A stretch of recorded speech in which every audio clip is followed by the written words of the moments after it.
Hello and welcome. My name is Monica, and today I'm going to be talking about some things that England is famous for. Of course, England is famous for hundreds and thousands of things, but it would take a very long time to get through the list. So I've chosen just a few key things. First on our list is tea. Did you know that in the UK, 100 million cups of tea are consumed daily? We are the third largest tea drinking nation next to Turkey and the Republic of Ireland. Pretty impressive, right? In Britain, it's very common to add milk to your tea. When tea was first introduced in Britain, it was seen as a luxury, and not many people could afford it. Eventually, tax on tea was greatly reduced, and tea became an everyday part of people's lives, regardless of how much money they had or of their social background. Although I do like the occasional cup of tea, I'm sorry to say that I prefer coffee to tea. Not very British of me. Number 2 is British weather. Unfortunately, Britain is not very popular for its weather. Did you know that London is the driest area of the UK? British weather can be very unpredictable and often changes from day to day. However, the weather does tend to be mild thanks to the surrounding seas. Britain has mild, wet winters and warm summers. Although it always seems to rain in England, it's not actually that rainy, and the rain is quite well distributed. Although us Brits like to moan about the weather, we rarely experience any extreme weathers, such as hurricanes or floods. Britain is also warmer than other countries, such as Canada or Scandinavian countries. If you think about it, the weather isn't really that bad, and perhaps we should count our blessings and just embrace it. Number 3 is politeness. If you go to England, you'll hear sorry and thank you on a very regular basis. According to 2015 research, the UK ranked top in European cultures to express appreciation. Brits have the habit of saying sorry a lot, even for something minor, such as brushing past you on the tube. It can get pretty annoying sometimes, but it does make life more pleasant, and it's a way of showing your respect.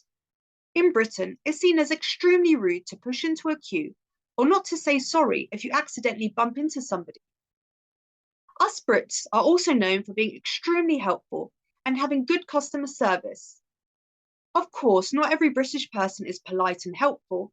In every culture and country, you have different kinds of people and different personalities. But I'd say that most people you come across in the UK are polite and helpful. Number 4 is pubs. Pubs are a very big part of British culture, and throughout history, pubs have played an important role in Britain. A pub is a place where you can relax, drink, and socialise. Did you know that the Romans introduced pubs to Britain? Ale, which is a type of beer, is a native and beloved British drink. Pubs usually serve a variety of drinks, including ale, lager, cider, and spirits. Pub food is also a very important feature of pubs, and traditional British meals include fish and chips and roast dinner. Number 5 is fish and chips. We're on to food now. You might or might not know that fish and chips are a staple British meal. More than 229 million portions are sold each year in England. For many English people, fish and chips are best served wrapped in newspaper.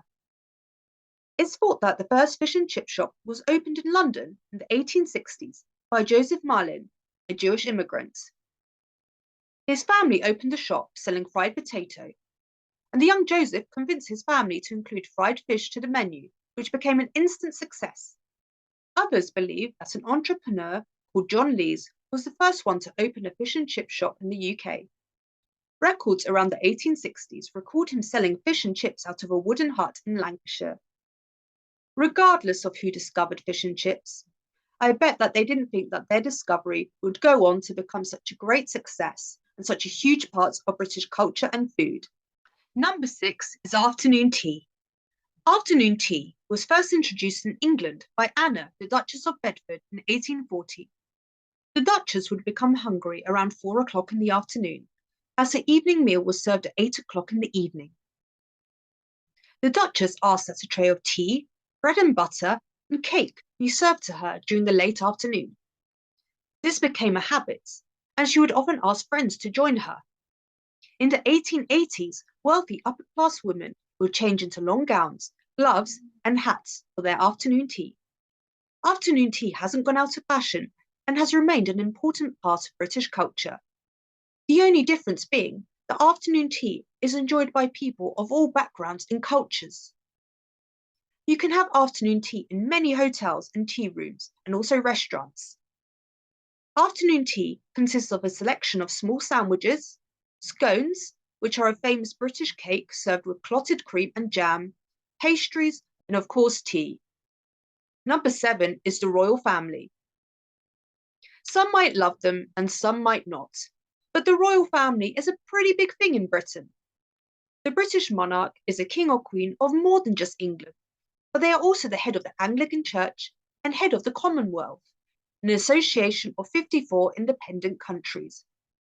King Charles and Prince William are working royals, so you're wrong if you think that the royal family sit around drinking tea all day. Whether people like them or not, they symbolise strong British values, such as tolerance, equality for all people, and good manners. Number 8 is Wimbledon Tennis. The Championships, or Wimbledon, is the oldest tennis tournament in the world. The first tournament was held in 1877. By the 1900s, the championships at Wimbledon had become an international affair. The championships at Wimbledon have long attracted a royal following and have even seen some members of the royal family take part. In 1926, the Duke of York, who later became King George VI, competed in the men's doubles. Today, Wimbledon attracts hundreds of thousands of visitors, many of them queuing for days to get tickets. Many Wimbledon traditions include strawberries and cream and an all-white dress code. Number 9 is Shakespeare. England is home to one of the most famous writers in the world, William Shakespeare, whose works include Romeo and Juliet and Hamlet. Shakespeare was born and raised in Stratford-upon-Avon. His exact date of birth is a mystery, but he's thought to have been born in 1564. Shakespeare wrote most of his known works between 1590 and 1613. His early plays were mainly comedies and histories. He later went on to write tragedies including Hamlet and King Lear, which are considered some of the finest works in the English language. You can visit Shakespeare's Globe or the Globe Theatre, for which Shakespeare wrote his plays. You can also visit Shakespeare's birthplace, the home where he was born and grew up in Stratford-upon-Avon. Number 10 is Oxford and Cambridge. England is home to two of the most famous universities in the world, Oxford and Cambridge. The two universities have a rivalry which dates back 800 years.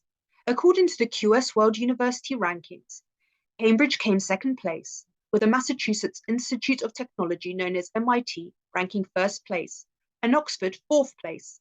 Both universities boast many famous alumni, including prime ministers, royalty from all over the world, and famous actors and scientists. Both universities have long histories, but you can visit them both to find out more. Oxford and Cambridge are both spectacular cities to visit. That's all for now. I hope that you enjoyed this video.